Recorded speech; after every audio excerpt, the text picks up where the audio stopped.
Through the Looking Glass by Lewis Carrol. Chapter 9.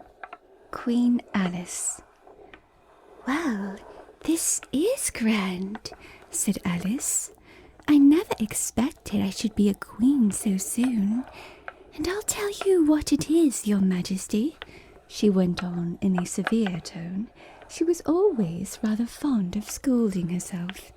"It'll never do for you to be lolling about in the grass like that. Queens have to be dignified, you know." So she got up and walked about, rather stiffly just at first, as she was afraid that the crown might come off. But she comforted herself with the thought that there was nobody to see her. "And if I really am a queen," she said as she sat down again, "I shall be able to manage it quite well in time."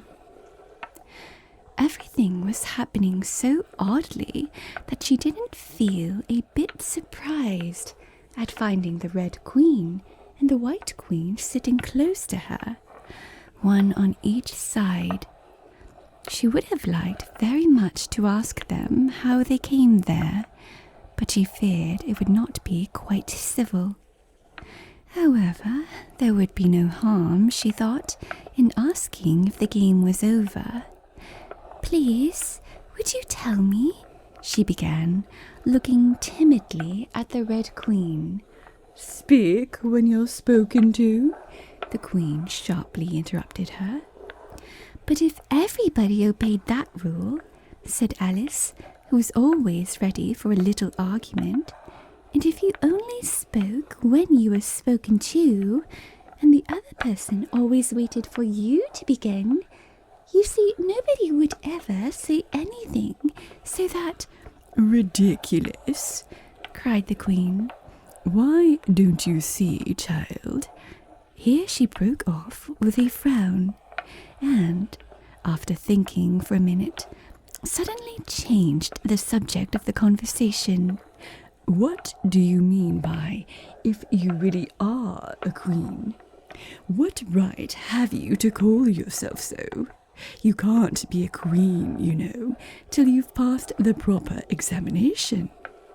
And the sooner we begin it, the better." "I only said if," poor Alice pleaded in a piteous tone. The two queens looked at each other, and the Red Queen remarked with a little shudder, "She says she only said if." "But she said a great deal more than that," the White Queen moaned, wringing her hands. "Oh, ever so much more than that." "So you did, you know," the Red Queen said to Alice. "Always speak the truth. Think before you speak, and write it down afterwards." "I'm sure I didn't mean—" Alice was beginning, but the Red Queen interrupted her impatiently. "That's just what I complain of. You should have meant.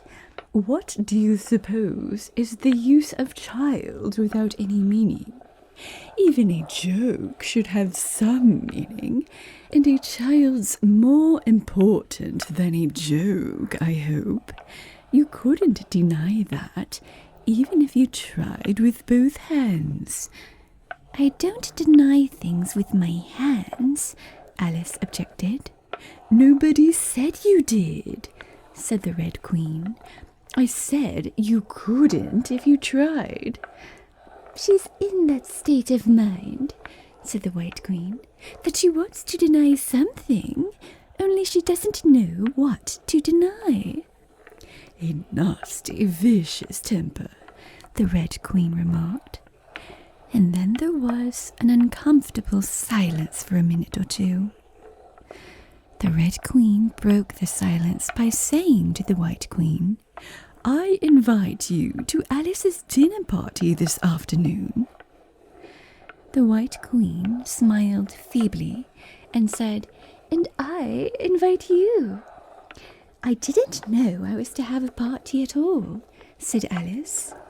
"But if there is to be one, I think I ought to invite the guests." We gave you the opportunity of doing it, the Red Queen remarked, but I dare say you've not had many lessons in manners yet. Manners are not taught in lessons, said Alice. Lessons teach you to do sums and things of that sort. And you do addition? The White Queen asked. What's 1 and 1 and 1 and 1 and 1 and 1 and 1 and 1 and 1 and 1? I don't know, said Alice. I lost count. She can't do addition, the Red Queen interrupted. Can you do subtraction? Take 9 from 8.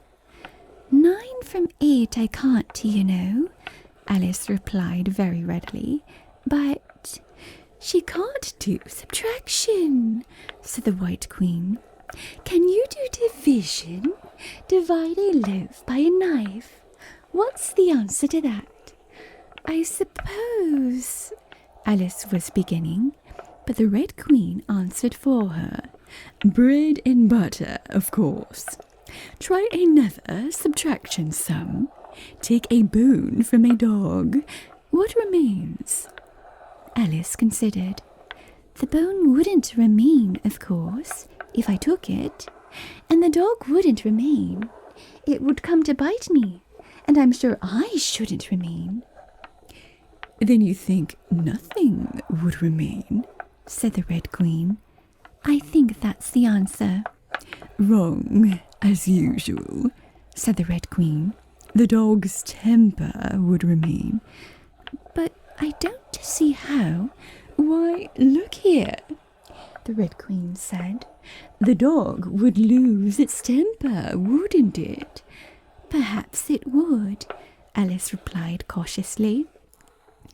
Then if the dog went away, its temper would remain, the Queen exclaimed triumphantly. Alice said, as gravely as she could, they might go different ways. But she couldn't help thinking to herself, what dreadful nonsense we are talking. She can't do sums a bit, the Queen said together with great emphasis. Can you do sums?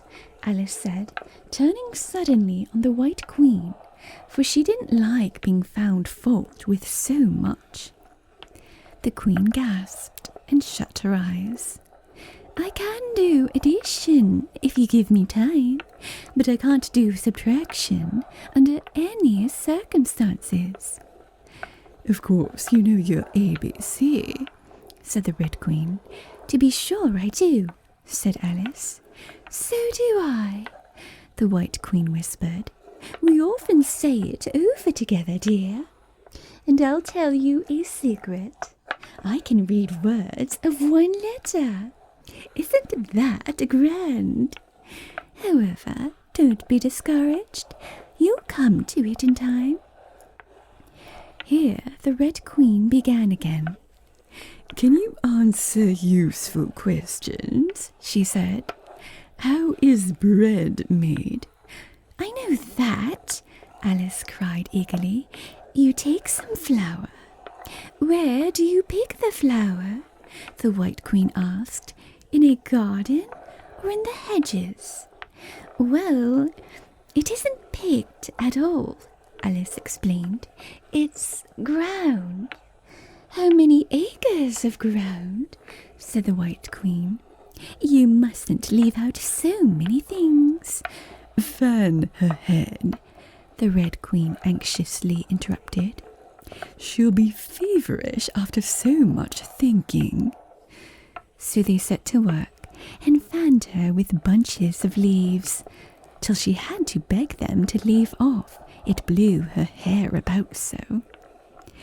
She's all right again now, said the Red Queen. Do you know languages? What's the French for fiddle-dee-dee? Fiddle-dee-dee's not English, Alice replied gravely. Whoever said it was? Alice thought she saw a way out of the difficulty this time. if you tell me what language fiddle-dee-dee is, I'll tell you the French for it, she exclaimed triumphantly. But the Red Queen drew herself up rather stiffly and said, Queens never make bargains. I wish queens never asked questions, Alice thought to herself. Don't let us quarrel, the White Queen said in an anxious tone. What is the cause of lightning? The cause of lightning, Alice said very decidedly, for she felt quite certain about this, is the thunder. No, she hastily corrected herself. I meant the other way. It's too late to correct it, said the Red Queen. When you've once said a thing, that fixes it, and you must take the consequences. Which reminds me, the White Queen said, looking down and nervously clasping and unclasping her hands. We've had such a thunderstorm last Tuesday. I mean, one of the last set of Tuesdays, you know. Alice was puzzled. In our country, she remarked, there's only one day at a time. The Red Queen said, That's a poor, thin way of doing things. Now here, we mostly have days and nights, 2 or 3 at a time. And sometimes in the winter, we take as many as 5 nights together. For warmth, you know. Are 5 nights warmer than 1 night, then? Alice ventured to ask. 5 times as warm, of course. But they should be 5 times as cold by the same rule. Just so, cried the Red Queen. 5 times as warm and 5 times as cold. Just as I'm 5 times as rich as you are, and 5 times as clever. Alice sighed and gave it up. It's exactly like a riddle with no answer, she thought. Humpty Dumpty saw it too, the Red Queen went on in a low voice, more as if she were talking to herself. He came to the door with a corkscrew in his hand. What did he want? Said the Red Queen. He said he would come in, the White Queen went on, because he was looking for a hippopotamus. Now, as it happened, there wasn't such a thing in the house that morning. Is there generally? Alice asked in an astonished tone. Well, only on Thursdays, said the Queen. I know what he came for, said Alice. He wanted to punish the fish because... Here the White Queen began again. It was such a thunderstorm you can't think. She never could, you know, said the Red Queen. And part of the roof came off, and ever so much thunder got in, and it went rolling round the room in great lumps, and knocking over the tables and things, till I was so frightened I couldn't remember my own name. Alice thought to herself, I never should try to remember my name in the middle of an accident. Where would be the use of it? But she did not say this aloud, for fear of hurting the poor Queen's feeling. Your Majesty must excuse her, the Red Queen said to Alice, taking one of the White Queen's hands in her own and gently stroking it. She means well, but she can't help saying foolish things as a general rule. The White Queen looked timidly at Alice, who felt she ought to say something kind, but she couldn't really think of anything at the moment. She never was really well brought up, the Red Queen went on, but it's amazing how good-tempered she is.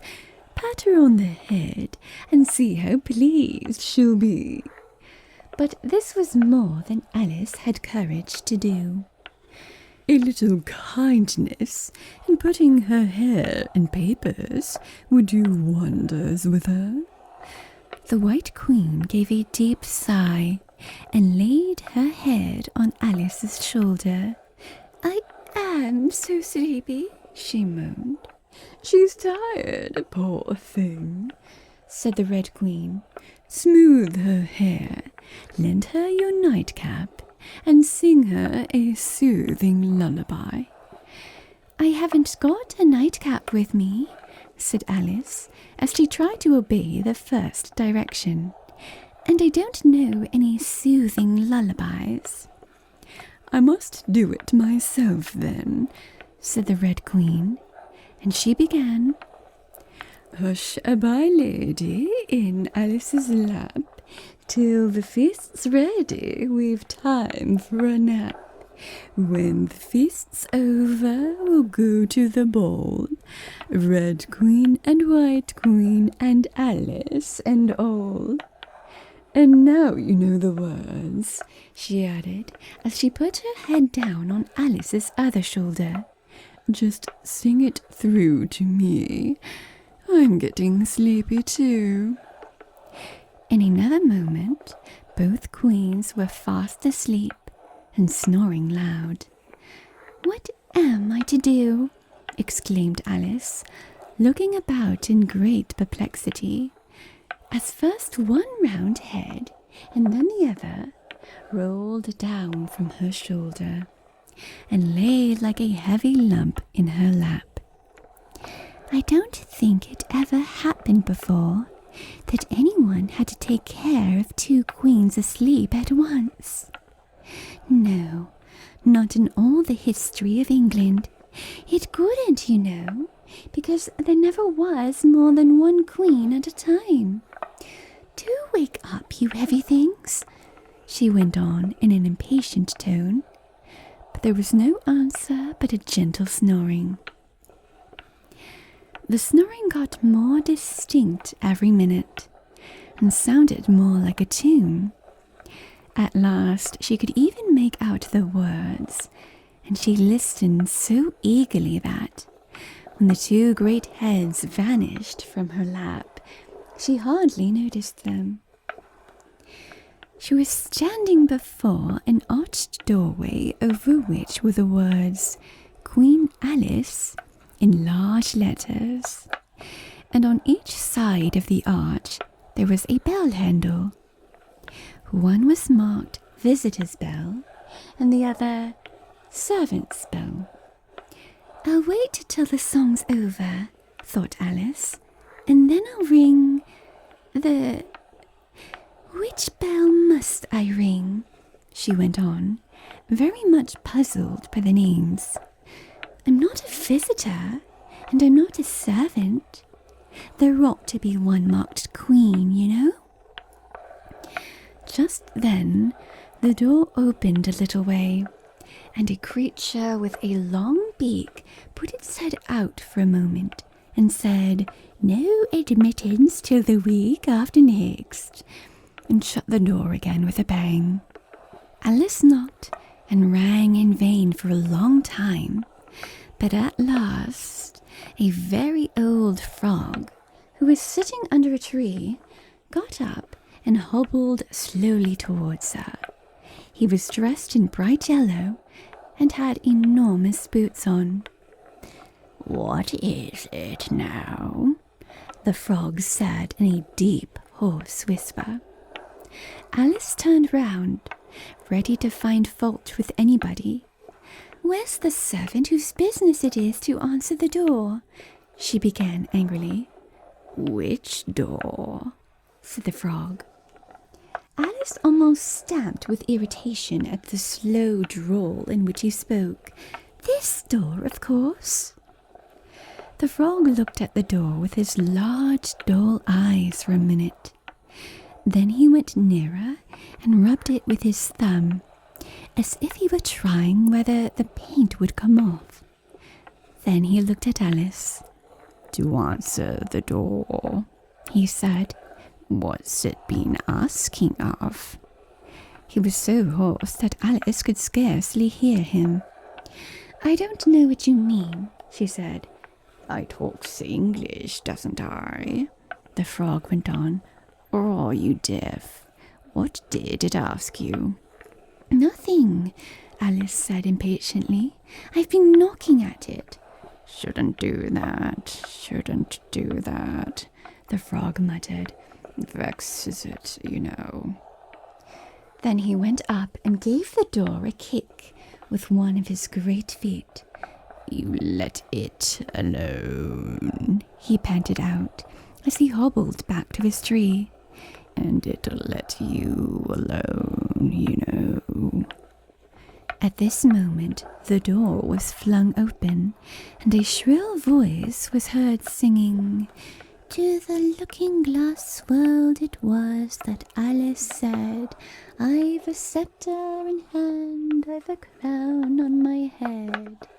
Let the looking-glass creatures, whatever they be, come and dine with the Red Queen, the White Queen, and me." And hundreds of voices joined in the chorus. "Then fill up the glasses as quick as you can, and sprinkle the table with buttons and bran. Put cats in the coffee and mice in the tea, and welcome Queen Alice with 30 times 3. Then followed a confused noise of cheering, and Alice thought to herself, 30 times 3 makes 90. I wonder if anyone's counting. In a minute, there was silence again, and the same shrill voice sang another voice. "Oh, looking-glass creatures," quoth Alice, "draw near. 'Tis an honour to see me, a favour to hear. 'Tis a privilege high to have dinner and tea, along with the Red Queen, the White Queen, and me." Then came the chorus again. "Then fill up the glasses with treacle and ink, or anything else that is pleasant to drink. Mix sand with the cider and wool with the wine, and welcome Queen Alice with 90 times 9. 90 times 9, Alice repeated in despair. "Oh, that'll never be done. I'd better go in at once." And there was a dead silence the moment she appeared. Alice glanced nervously along the table as she walked up the large hall, and noticed that there were about 50 guests of all kinds. Some were animals, some birds, and there were even a few flowers among them. "I'm glad they've come without waiting to be asked," she thought.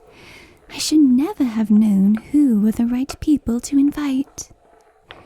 There were 3 chairs at the head of the table. The Red and the White Queens had already taken 2 of them, but the middle one was empty. Alice sat down in it, rather uncomfortable in the silence, and longing for someone to speak. At last the Red Queen began. "You've missed the soup and fish," she said.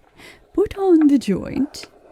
And the waiters set a leg of mutton before Alice, who looked at it rather anxiously, as she had never had to carve a joint before. "You look a little shy. Let me introduce you to that leg of mutton," said the Red Queen. "Alice, mutton, mutton, Alice." The leg of mutton got up in the dish and made a little bow to Alice, and Alice returned the bow, not knowing whether to be frightened or amused. "May I give you a slice?" she said, taking up the knife and fork and looking from one queen to the other. "Certainly not," the Red Queen said very decidedly. "It isn't etiquette to cut anyone you've been introduced to. Remove the joint." and the waiters carried it off and brought a large plum pudding in its place. "I won't be introduced to the pudding, please," Alice said rather hastily, "or we shall get no dinner at all. May I give you some?" But the Red Queen looked sulky and growled, "Pudding, Alice, Alice, pudding. Remove the pudding." And the waiters took it away so quickly that Alice couldn't return its bow. However, she didn't see why the Red Queen should be the only one to give orders. So, as an experiment, she called out, "Waiter, bring back the pudding." And there it was again in a moment, like a conjuring stick. It was so large that she couldn't help feeling a little shy with it, as she had been with the mutton. However, she conquered her shyness by a great effort and cut a slice and handed it to the Red Queen. "What impertinence!" said the pudding. "I wonder how you'd like it if I were to cut a slice out of you, you creature." It spoke in a thick, suety sort of voice, and Alice hadn't a word to say in reply. She could only sit and look at it and gasp. "Make a remark," said the Red Queen. "It's ridiculous to leave all the conversation to the pudding." "Do you know, I've had such a quantity of poetry repeated to me today," Alice began, a little frightened at finding that, the moment she opened her lips, there was dead silence, and all eyes were fixed upon her. "And it's a very curious thing, I think. Every poem was about fishes in some way.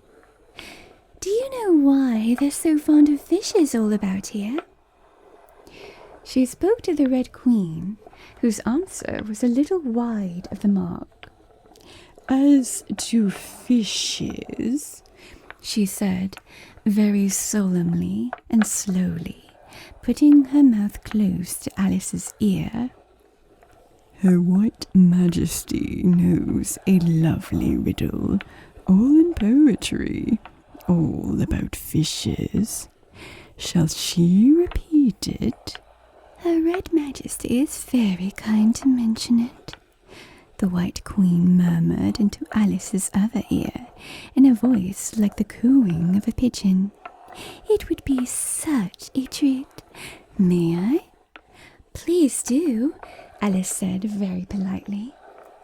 The White Queen laughed with delight and stroked Alice's cheek. Then she began. "First, the fish must be caught. That is easy. A baby, I think, could have caught it. Next, the fish must be bought. That is easy. A penny, I think, would have bought it. Now cook me the fish. That is easy, and will not take more than a minute. Let it lie in a dish. That is easy, because it is already in it. Bring it here, let me sup. It is easy to set such a dish on the table. Take the dish cover up. Ah, that is so hard that I fear I'm unable, for it holds it like glue, holds the lid to the dish while it lies in the middle. Which is easiest to do? Undish cover the fish, or dish cover the riddle?"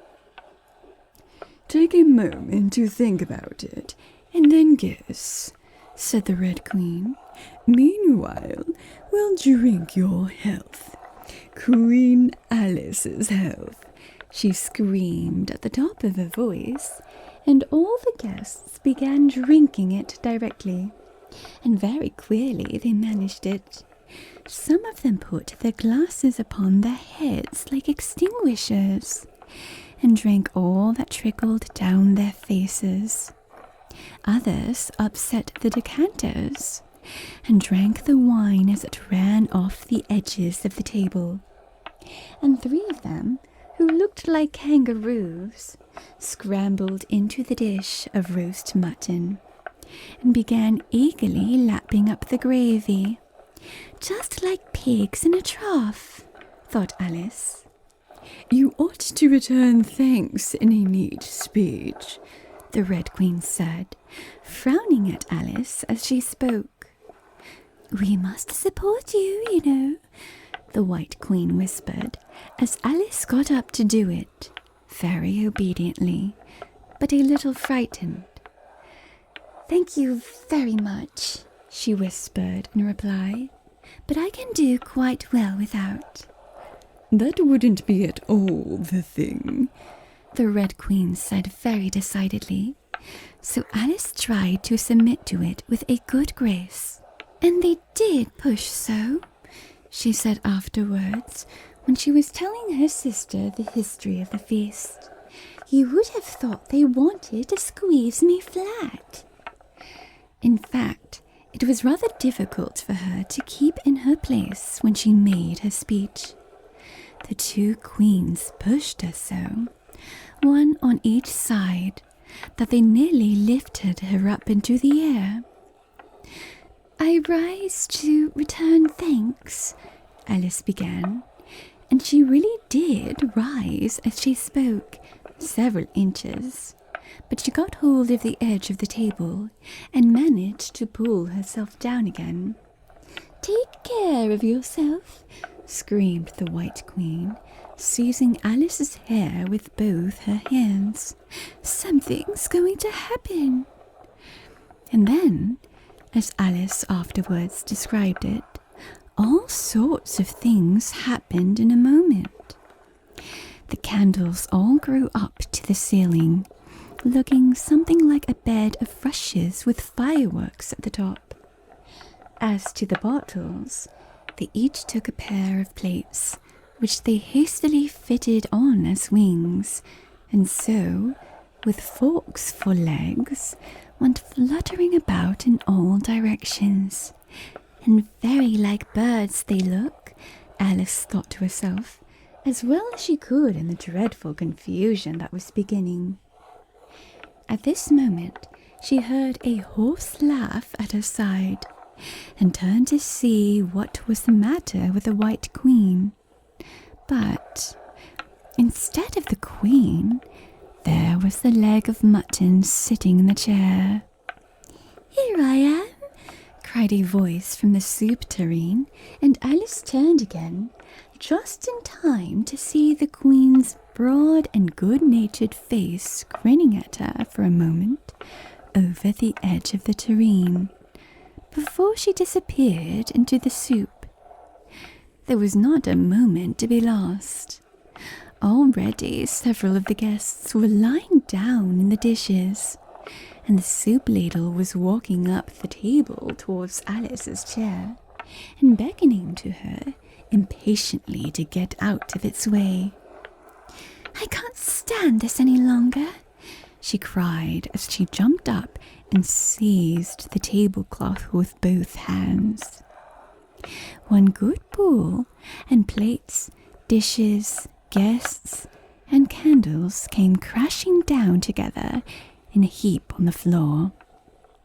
And as for you, she went on, turning fiercely upon the Red Queen, whom she considered as the cause of all this mischief. But the Queen was no longer at her side.